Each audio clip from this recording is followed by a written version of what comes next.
Jeux vidéo et cinéma, est-ce que c'est le foutoir? Eh bien, c'est ce que nous allons tenter de découvrir ensemble avec...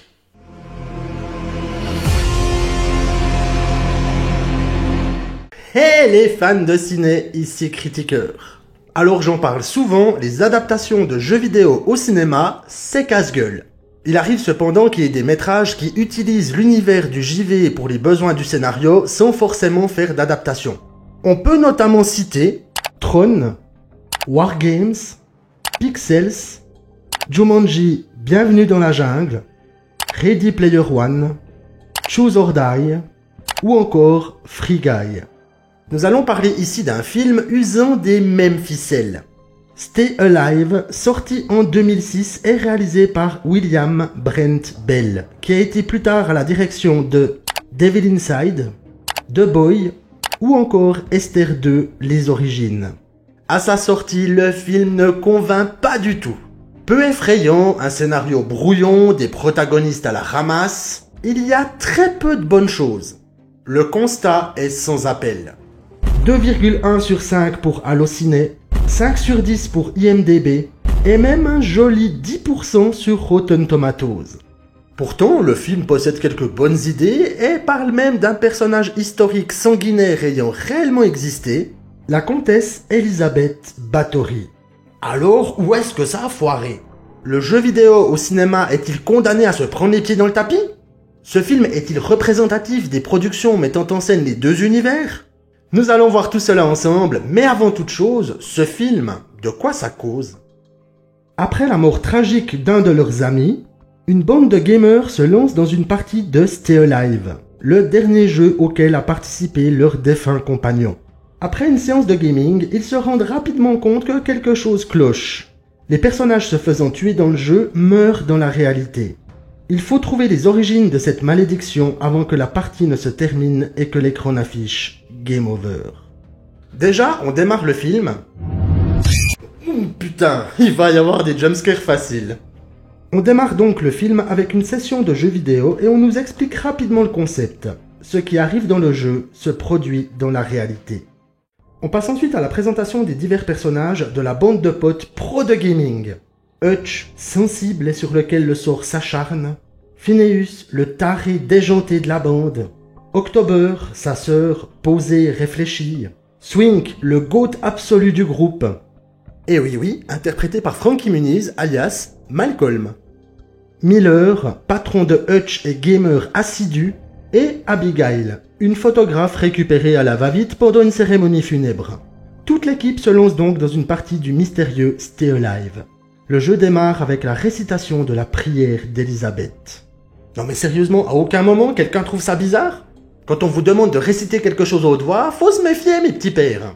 On découvre également assez rapidement que le jeu est basé sur la comtesse Elisabeth Bathory.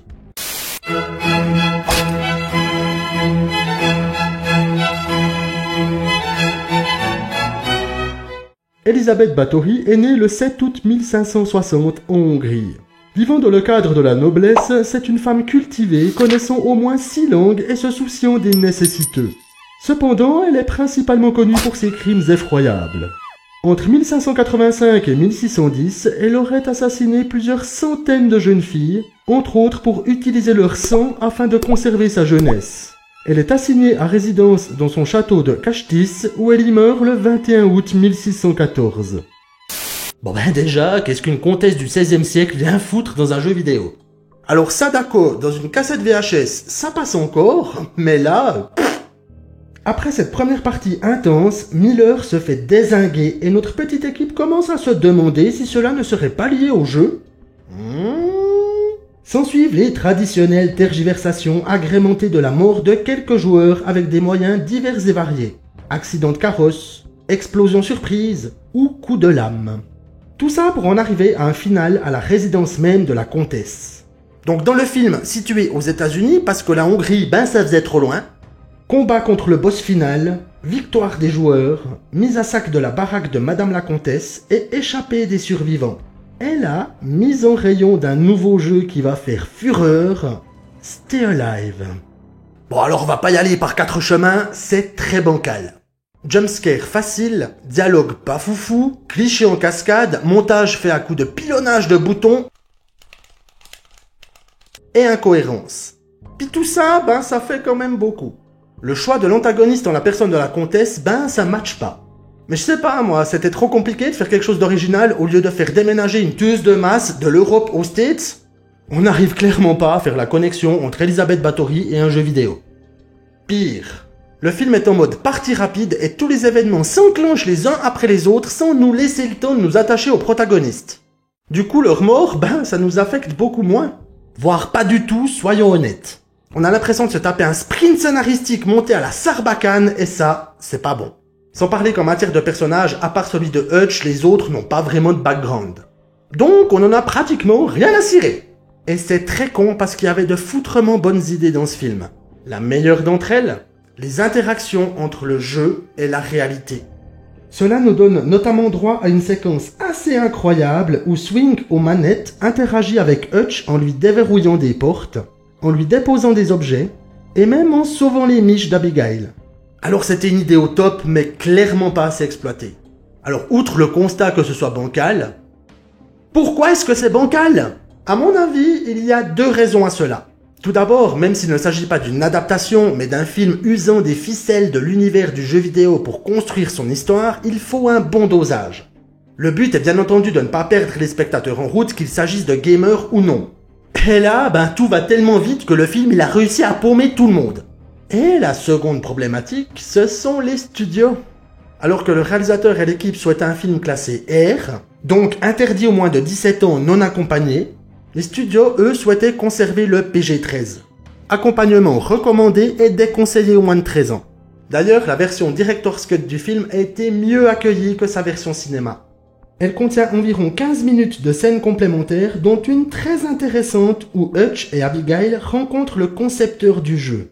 Mais pourquoi l'avoir sabré? Donc, pour répondre à la question, non. Jeux vidéo et cinéma, ce n'est pas nécessairement le foutoir.